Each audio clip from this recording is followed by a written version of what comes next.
Hello class. Today we're going to be looking at communism, and by the end of this lesson you should be able to describe the basic principles of communism. Right, communism, the cure for what ails you. So remember, communism is designed to be the answer to the problems of capitalism, the solution, designed by Karl Marx, German philosopher, while he's in an industrialized society and he's seeing all of the problems of capitalism. So, as a bit of review,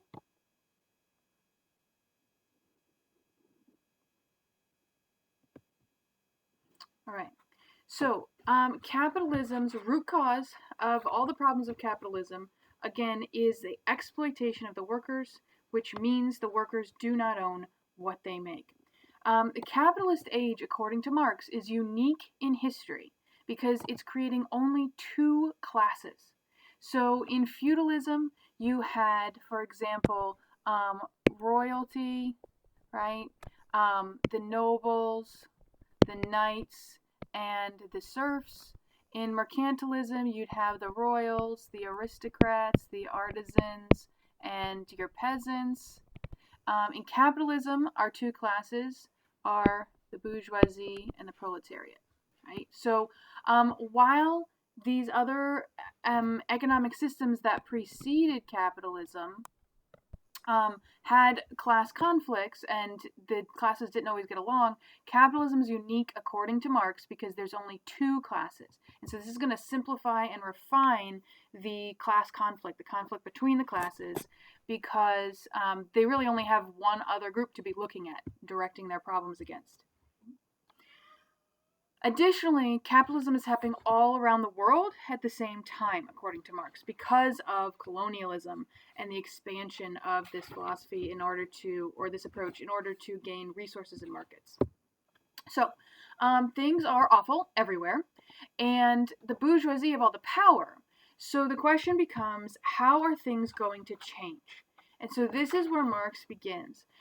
He says that basically things are going to change because the bourgeoisie have created the very problems and the things that are going to destroy themselves. So the way this is happening is, if you think about it, you can only have poor people if you have rich people, right? If everybody is poor, well then nobody's poor because, I mean, everybody maybe doesn't have a lot, but there's nobody to compare yourself to. Like if you think way, way, way back in like the dawn of humanity, when we were hunter-gatherers, you wouldn't describe humanity as being poor, even though people didn't own a lot of things, because there wasn't anybody who owned a lot of stuff to compare yourself to. So being rich or poor is a condition of comparison. And so the richer the rich get, right? The more the bourgeoisie accumulate, the more that they take the means of production and the profit, and they make themselves richer and richer, the poorer the poor are going to be, and the more poor people they're creating. As the bourgeoisie buy up land, and everybody has to work in these factories, then you're going to have more and more poor people. And the bourgeoisie, in their pursuit of profit, is going to pay them less and less, especially because the proletariat are going to be competing with each other for jobs, and so they're going to be willing to work for very little money because if they won't do it, somebody else will, right? And they need to feed their families. So the bourgeoisie are creating these masses of poor people by enriching themselves. And in addition, keep in mind that in some of these factories, the bourgeoisie are having the proletariat make weapons. So according to Marx, it's just a matter of time before the proletariat realizes this and turns their weapons, instead of on the people they're trying to colonize, they're going to turn their weapons on the bourgeoisie. But there's a few steps between that revolution and where they're starting out. So firstly, Marx says what you're going to see is the creation of unions. So basically he says the workers begin to form combinations, unions, against the bourgeoisie, clubbing together in order to keep up the rate of wages. So the idea is, as the cities get bigger, more and more people move to the cities for these jobs, they become more and more proletarians. And they start to look around at each other and see how miserable they all are. And they start to realize that they're all in the same boat. And so they start to band together to try and improve their lot in life, right? And their chief, the obstacle to improving their lot in life is the treatment by the bourgeoisie. And so they realize, okay, right now, if we have if we've got Bobby and he is looking for a job, but so is Timmy. Bobby might go and be like, well, I'm willing to work for $1 an hour. And Timmy might say, well, I need this job, so I'll work for 99 cents an hour. And then Sam comes along and he'll work for 97 cents an hour. And then Susie comes along and she's like, I'll work for 95 cents an hour. And so they're bidding each other down. And before you know it, the going wage of work is, 50 cents an hour. And that is not a livable wage. But they're competing against each other. So what happens is they realize, okay, we're hurting ourselves by trying to compete against one another. The real problem here is the bourgeoisie and the fact that they don't want to pay us a decent wage because they're trying to make all this profit. So if we join together, then we can all agree, hey, we're not going to work for less than $1 an hour. So if Bobby goes to the factory owner and he's like, I would like a job and I'll work for $1 an hour, the factory owner could be like, well, forget it. I'll just find somebody to work for 99 cents an hour. And he could go to Timmy, but Timmy has agreed with Bobby not to work for less than $1. So the factory owner goes to, who was our other person? He goes to Susie, and Susie says, nope, I won't work for less than $1. And he goes to Sam, and Sam won't work for less than $1. And so before you know it, the factory owner has no choice but to offer $1 an hour because all the workers have united and said we won't work for less than $1 an hour. That is how unions work. Right? So, and it's not just wages. They're going to start out arguing for better wages, but they can also argue for other safety measures and benefits. So, are the bourgeoisie going to welcome unions? No, of course not, because they're going to be cutting into their profit. And they're going to be cutting into the control over their employees, right? Their ability to exploit them. Will the governments welcome unions? The governments are supposed to help their people, and unions help their people. So will they like the unions? No, they still won't like the unions. Why not? Well, who's in the government? Who controls the government? The bourgeoisie, right? The government is controlled by the bourgeoisie because the rich and powerful have power in the government. So they are not going to be pleased with this. And so it's going to be a long, hard road for unions to try and improve the lot and life of their workers. And it's going to take decades. And it's going to get violent. So unions will sometimes strike, which means they'll stop working as a way of trying to get the factory owners to negotiate with them. Because if your workers aren't working, then your factory's not turning a profit, right? And so that's bad for business. And so it's a way of it's an extreme way of trying to get the factory owners to sit down and negotiate with the workers. It's not the first option. Unions do not start with a strike. That's like the big gun at the end of the argument is, okay, well, if you won't sit down with us, we've tried all these other things. We've tried asking you nicely. We've tried petitions. We've tried all kinds of stuff, and you still aren't negotiating in good faith to try and come up with a compromise, then we will strike, right? And the governments will not acknowledge the workers' right to strike or even join a union. It will take years to get the governments to agree that workers have a right to unionize. You still see this in the United States, even though workers are supposed to have the right to unionize, there are businesses that crack down on that fire employees. Amazon was recently in the news for this because during this crisis, workers were trying to unionize and they fired one of those leaders. So this is still an issue. You'll see policemen cracking down and getting violent against these workers because, again, policemen are agents of the state and they're supposed to serve and protect the people. But if the government's giving them orders, they're going to follow the government's orders, and the government is controlled by the bourgeoisie. So it's a long, hard road. But ultimately, unions do become an important part of many industrialized societies, and they have a lot of accomplishments. They restrict and then end child labor.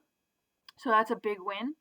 Those children grow up and basically start arguing, hey, our lives were terrible. We don't want this for our children's lives. So you need to pay us better wages so that we can support a family and don't have to send our kids to the factories. And then you need to outlaw child labor. Safety regulations, right? Actually having like protective gear for your employees. Again, currently another big fight during this pandemic. The 40-hour work week, the fact that now the slogan was 8 hours work, 8 hours of recreation, 8 hours sleep. So in a 24-hour period, you should only be working 8 hours. and giving you time for other things in life. But before this, people were working sometimes 16-hour days, often 6 or 7 days a week. Sometimes you'd get half a day on Sunday, so you could go to church and then you'd still work half a day. So it was pretty bleak. The weekend, the idea that you get 2 days off. If you like having 2 days off every week, you have to thank your unions for that.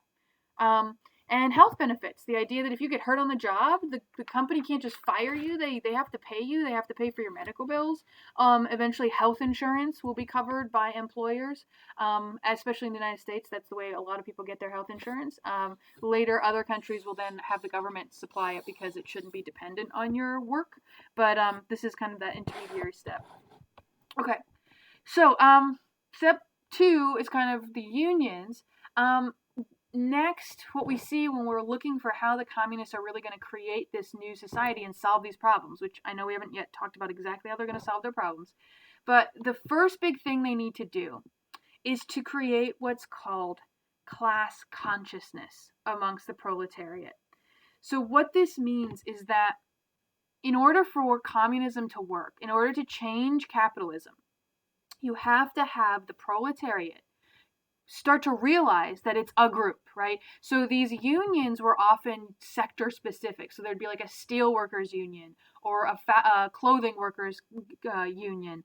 And sometimes they could also be divided by race, or like sometimes unions wouldn't let women in. So the unions are a good step, but they're not uniting everybody. And so Marx says in order to have this really work, everyone who's in the working class, men, women, different races, different religions, they need to realize that they are really in the same boat and that it doesn't matter all these other divisions in society. What really matters is it's the working class versus the bourgeoisie. And that they need to start uniting together as one big group. This is what's called creating a class consciousness. That you're conscious of the fact that you are part of a larger group, that you're all in the same boat. And you need to work together to make your lives better. So once the proletariat realized that, and Marx thinks that this will happen in highly industrialized societies because you'll have so many people crammed into cities, living so close together, going to work together, that they'll start to see commonalities amongst each other regardless of their accents or what part of the country they come from or race or religion. So once that happens, and that's part of what his manifesto, this little pamphlet he's handing out, is trying to stoke. He's trying to say, hey guys, don't you realize all these things you have in common? Right? Don't you realize who your real enemy isn't, it's not a black person if you're a white person, or a white person if you're a black person. Your real enemy is the rich. Right? So once you've got that, then the big goal of the Communist Party is as follows. He says, the goal is the abolition to abolish means to get rid of, the abolition of private property, abolition of bourgeois property, abolition of the system of producing and appropriating products, making and taking products that is based on the exploitation of the many by the few. So let's break this down. Once again, what's the source of all the problems in capitalism? The workers are exploited. How are they exploited and why are they exploited? Well, let's review, right? How are they exploited?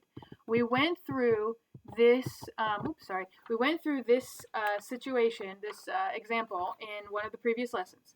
You've got a worker making sneakers, in this case, worth $100, but they're only getting paid $10 a pair. So little that they're not going to be able to support their family or certainly not even buy a pair of sneakers, even though these sneakers should belong to them because they're the ones making it.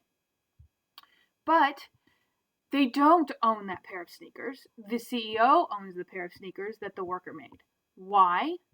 Because the CEO owns all the things that were used to make those sneakers, right? The rubber, the cotton, the canvas, the factory building, the machinery, etc. All of these things, what are those called? Those are called means of production, right? The means of production are owned by the CEO. So this is why it's possible to exploit the worker, to not only not have her own the pair of shoes she made, but to pay her so little that she wouldn't even be able to afford to buy it. Why does the CEO do this? In the pursuit of profit, right? So, if our workers are exploited, and they're exploited because the bourgeoisie own the means of production, what is our solution to the problems of capitalism? All the problems come from the fact that the workers are exploited. The workers are exploited because they do not own the means of production. The bourgeoisie own the means of production. So how do we fix this problem? The workers need to own the means of production together as a group. Right? Not just individually, because if they've owned it individually, then they just become the bourgeoisie themselves. The workers need to band together and own the means of production together, and this will solve everything, according to Marx. Because now if the workers own the factory, they get to decide how much they get paid, so they don't have to live in squalor. Their children don't need to have to go to work because they're too poor to feed their families because they're making so little money. They won't have to work in dangerous working conditions because if the workers own the means of production, then they get to decide what the working conditions are. So again, the root cause of all the problems is that the workers are exploited. The solution is to give the workers ownership of the means of production, because then they will no longer be exploited. The workers owning the factories means the workers own what they make. So they can decide what to do with it, how much money to sell it for, how much money the workers themselves should make, their safety, living conditions, all of that. So this is the essence of communism right here, in an attempt to solve the problems of capitalism. Now you might be thinking, how could a factory like that possibly work? How could you have a factory that's owned by workers? That'll never happen. You need somebody in charge. Well, there are factories that work like this. There are also co-ops, things like community credit unions instead of banks. There are cooperative game stores. There's restaurants that work like this. And I'm going to show you a factory that works like this. Okay, they're definitely the minority in the world, but they do exist and they do function and they do turn a profit. So here we go. What would it be like if the workplace was a democracy? There's always been a big separation between how the country is run and how businesses are supposed to run. It's true. There seems to be a disconnect between our professed love of democracy and how we're so willing to accept a dictatorship every day we show up to work. It's not that way at Isthmus Engineering in Wisconsin. They design and build robotic machines for industry. It's a $15 million a year business. All of the workers are the owners of the business. And he's not talking about some bullshit stock option.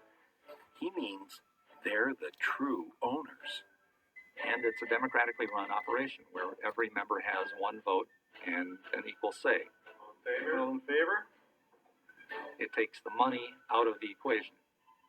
By taking the money out of the equation so that they can call the shots, they end up making more money.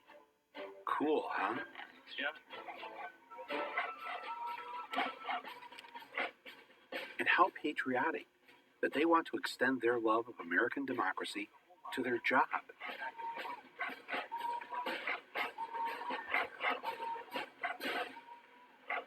Just imagine if the place where you worked was run by you and your fellow workers. You probably wouldn't lay off your coworkers to increase the value of your stock, would you? Or give yourself a pay raise while making your coworkers take a pay cut. We don't really do that here. You really can't, because everyone else would be looking at you saying, why is this guy so freaking greedy, you know? I mean, it would be too obvious. The bottom line is, you got plenty of people who roll up their sleeves every day, go to work, but if there's someone way up there on the chain that collects all the extra money, that's not fair.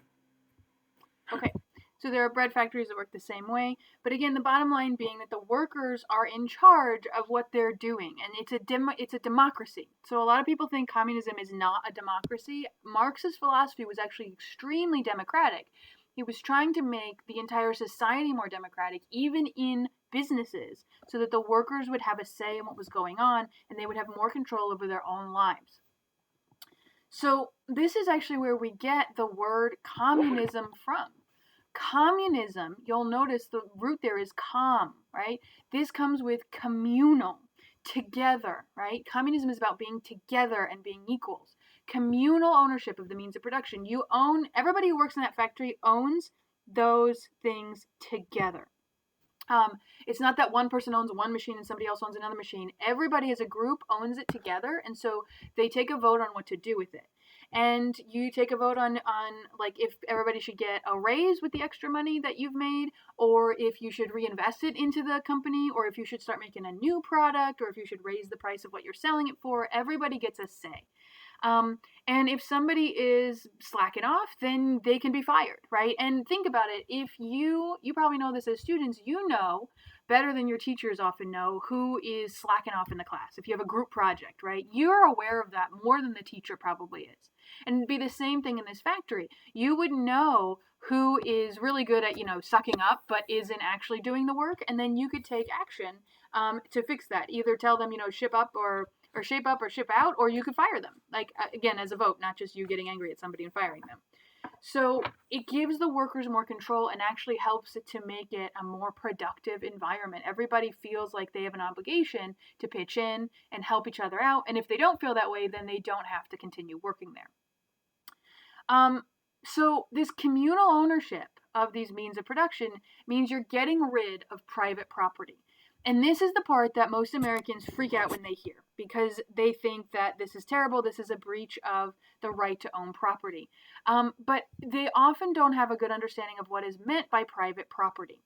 So private property here just means the means of production.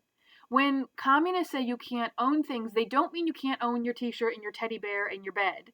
You can have that stuff. What you can't own as an individual are the means of production, coal mines and oil fields and factories and machinery that makes things, right? That's what needs to be owned together as a group with the people who are helping you make stuff. Because otherwise you're just going to become the bourgeoisie again. If everyone is owning the communal means of production here, then there's no longer a bourgeoisie. Right? If you take away the bourgeoisie's means of production, they're not the bourgeoisie anymore, because that's what made them the bourgeoisie. They would become the proletariat. So I just want to point out, you don't have to murder the bourgeoisie to make this happen. You just if you use the government to take away their ownership of oil fields or coal mines or factories and give that ownership to the workers, then the bourgeoisie just become one of the proletariat. They would start having to actually work in the factory or whatever it is, right? And the rationale here is that, why should one person get to own an oil field? That person didn't make the oil. Dead dinosaurs made the oil. So the state will take control of the oil fields and the coal mines, and it will sell that stuff to other countries or to factories in that country. And then it'll take that money to help out its citizens, to pay for education or roads or healthcare or whatever it is.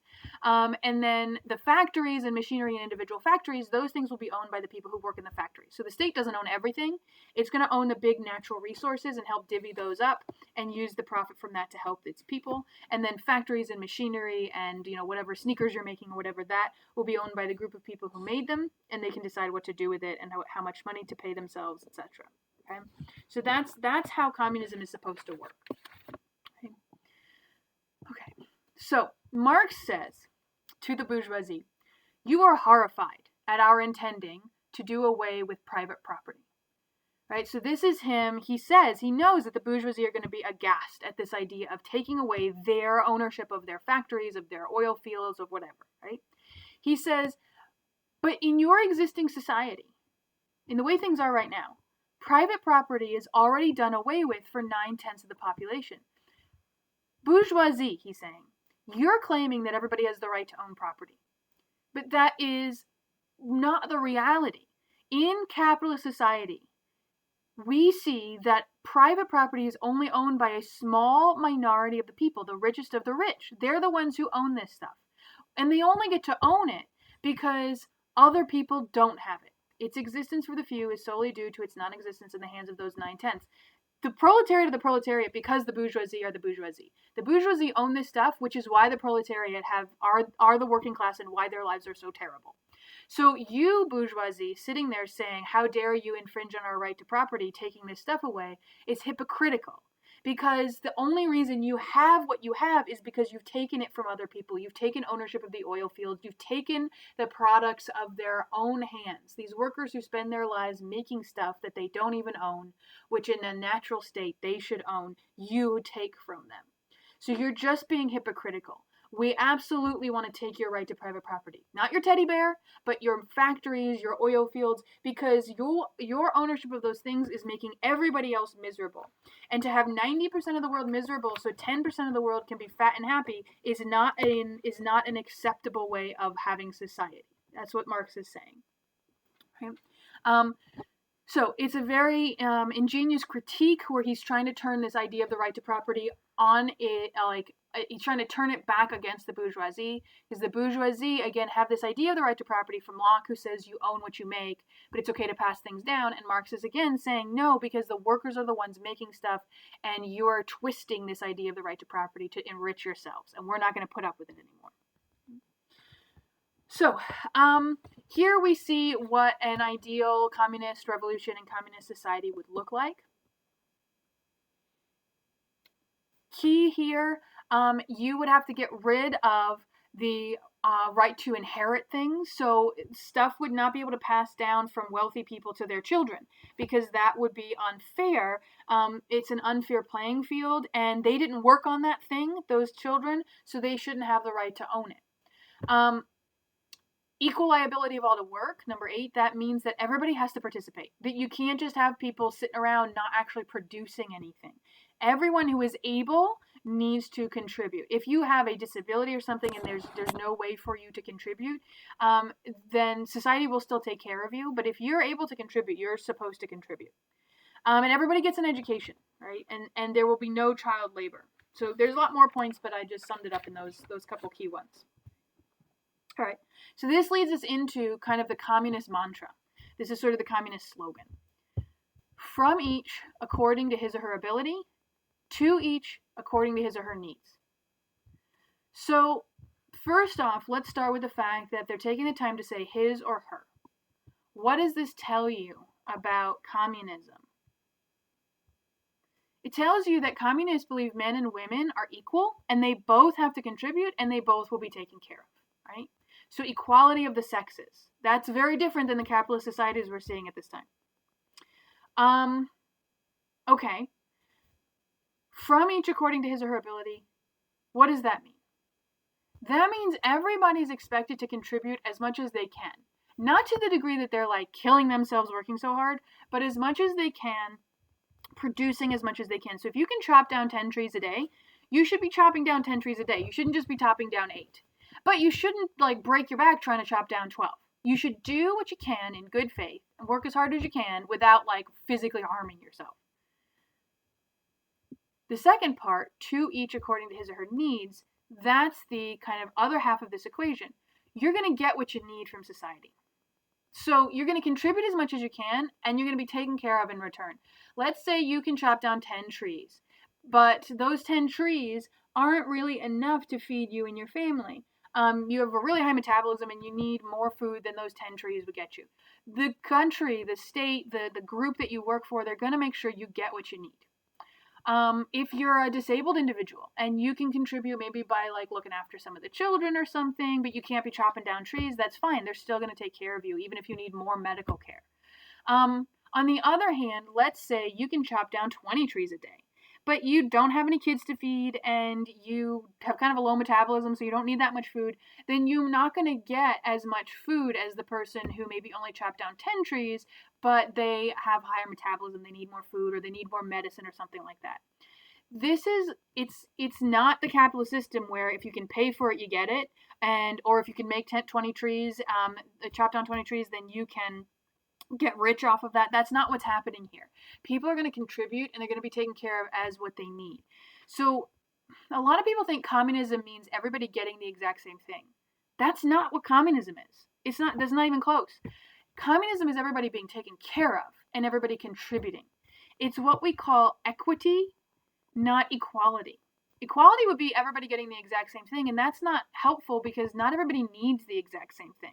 Some people need more food, some people need less. Some people need more medicine, some people need less. Equity is everybody getting what they need, right? So that is what communism aims for. And that's the problem of communism.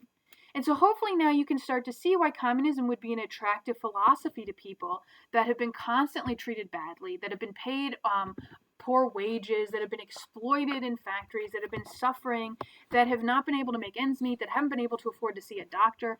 Communism is promising to treat people with human dignity, to say you're a human and you deserve a reasonable standard of living and to be treated with respect. And we expect you to work and we expect you to contribute. And we think that if you're treated well, you will contribute. You won't be so exhausted and so demoralized that you go home and just sit as a lump. You'll want to come to work. You'll want to work with your coworkers. You'll want to contribute because you'll have this sense of community in communism, right? Marx further says that this is basically going to be kind of like a utopia and that politics will end. He says that the essence of politics is one class. It's the organized power of one class oppressing another. That politics and government has always been designed to keep the lower classes in their place. If you had the royals and the nobles on top and the serfs on the bottom in feudalism and the knights in the middle there, and the royals and the aristocrats keeping down the peasants in mercantilism, and in capitalism, who's doing the oppressing? It's the bourgeoisie who control the government to keep the proletariat down. Well, politics should end now that we've got communism, because how many classes are there in communism? There's only one class. Which class is that? It's the proletariat. Because the bourgeoisie have had their stuff taken away and they've become part of the proletariat. So now everybody's in the same boat. So politics as we know it would no longer be necessary. And actually, Marx thinks that the state, the government itself, will eventually wither away. You'll need it at first to redistribute these goods that the bourgeoisie had. They'll take ownership of the oil fields for a while and divvy up the profits and help the people. But eventually, Marx says eventually you won't need a government anymore. What you'll have is a bunch of small little democracies around the whole world, not even just in one country, little factories that operate as democracies, and they'll get to choose who to trade to and who to sell their stuff to, and this will be completely democratic and voluntary. So communism, the idea is eventually there will no longer be a need for a state or politics, which means you wouldn't really even be paying taxes, that you would live in this utopic community. And he's kind of vague on the details because he wants, well, he doesn't have all the details, and he also doesn't want to give a specific list of things that a communist society would have, because he doesn't want the bourgeoisie to be able to say, okay, proletariat, what if we give you like 5 out of the 10 things, but we get to keep the means of production? Would that be good enough? He doesn't want to let the bourgeoisie sort of co-opt the movement. So this is where you see Marx say we need a revolution. To get to this point, right, and communism should last basically forever here on out because you don't have anybody struggling against each other. It's all the proletariat. But he says to get there, you're going to need a forcible overthrow of all existing social conditions. You've got to completely upend society. The bourgeoisie aren't going to want to compromise here. You don't accept their arguments that, well, what if we open some charities? That's just a band-aid on a bigger problem. You shouldn't need food banks, because the reason you need food banks is because the workers are being exploited. They can't afford their own food. If you end the exploitation, you don't need these little band-aids of food banks or even basic social programs, because you won't need welfare programs anymore, because the workers won't be making enough money to support themselves because they'll own the means of production and they won't be exploited, right? If you have billionaires who are opening food banks, they should just stop being billionaires, Marx would say, and pay their workers enough and stop being the bourgeoisie and let the workers own these companies, and then they'll pay themselves enough and you won't need to give to charity. You won't need charity because the workers will be in charge of what they're doing and they'll make enough money. That all these charities, though well-intentioned, are just band-aids on capitalism, and capitalism is fundamentally broken and you need to change it, right? So Marx is calling ultimately for an all-out revolution, right? The proletarians have nothing to lose but their change. They have a world to win. They're the majority. They outnumber the bourgeoisie. They're the ones in the factories even making the guns. Stop pointing your guns, Germans and British proletariats, at Africans and Indians and Asians that you're trying to colonize, and start pointing them at the real people that are exploiting you, the bourgeoisie. Okay? And Marx here is arguing for a universal proletariat. Right? He says, who do you really have more in common with?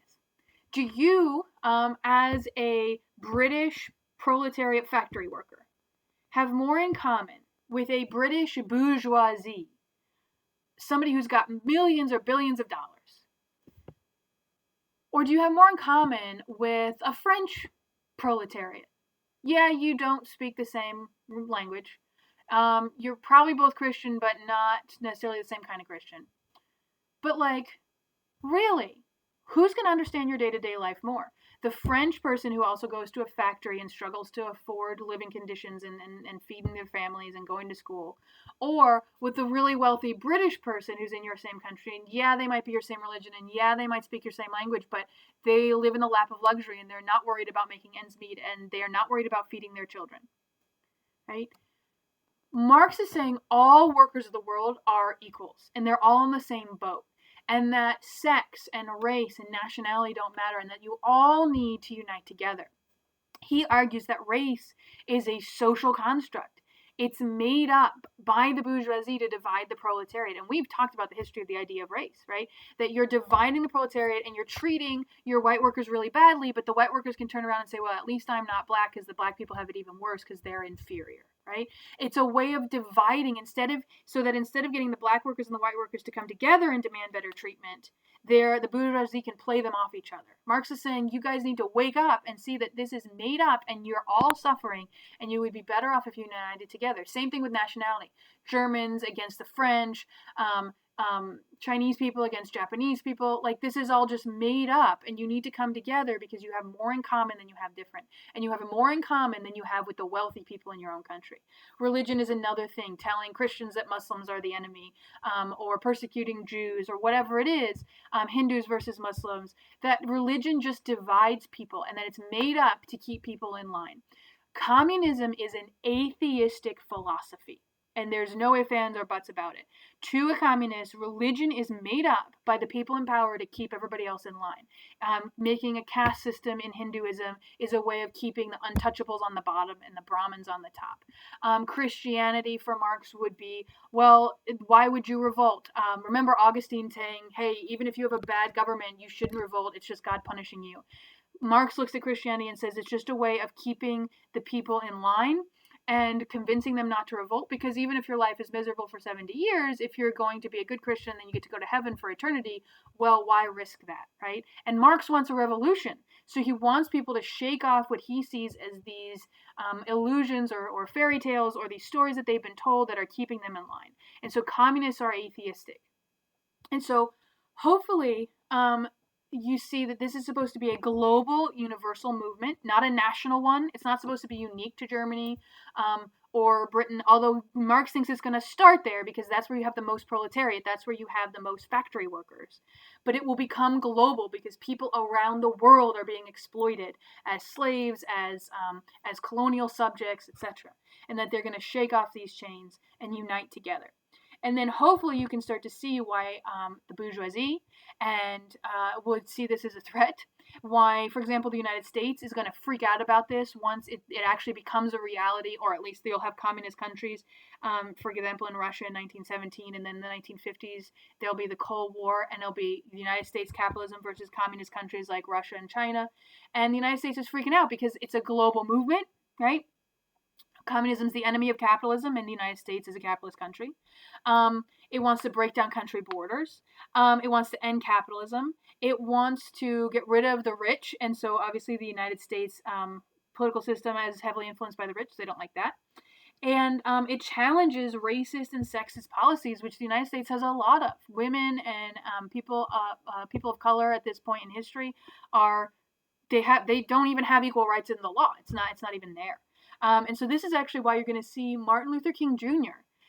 Is going to be, his phones are going to be tapped by the FBI. He's going to be accused of being a communist because he'll be arguing that race is a social construct, that black people should be treated equally and all races should be, that it's actually worse for the working class, for that race is designed to exploit them, and that they should come together, that workers need to be treated better. A lot of people forget that Martin Luther King Jr.'s, it wasn't just about race, it was also about poverty. And he was looking to get rid of poverty and the exploitation of the working class, not just the black working class, but also the whole working class.